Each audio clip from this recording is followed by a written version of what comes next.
Guys, hello. আমরা বেরিয়ে পড়েছি আজকে ক্রিসমাস ডের জন্য একটু ঘুরু করতে, কারণ বোনের আজকে রয়েছে অফিস ছুটি, আমার পড়ানো ছুটি, তো সেই জন্য আমরা দুজন মিলেই বেরিয়ে পড়েছি ঘুরতে। আর কোথায় ঘুরতে যাচ্ছি এখনই বলবো না, সেটা জানার জন্য পুরো ভিডিওটা অবশ্যই দেখবে।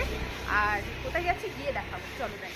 আমাদের কেমন লাগছে অবশ্যই কমেন্ট করে জানিও বোনকে কেমন লাগছে। এই যে দূরে দেখা যাচ্ছে চ্যালেঞ্জ পার্ক, আর এই যে দাঁড়িয়ে আছে বোন, আর এই যে আমি। এমন টাইমে আমরা এসছি, এমন টাইমের জন্য না, আসলে এসে দেখছি যে গেটের মধ্যে লেখা রয়েছে চ্যালেঞ্জ পার্ক 24, 25 আর 31 তারিখে বন্ধ। আর আমরা সেটা জানতাম না, তাই জন্য চলে এসেছি। আর ভিড়টা জাস্ট তোমরা দেখলেই কিরকম, দেখে নাও নিজেরাই। এই হচ্ছে ভিড়, ঠিক আছে? তো ভিড়টা দেখতে পেলে এবার আমরা যাবো হচ্ছে মেট্রোর দিকে। আর তার আগে কিছু খাওয়া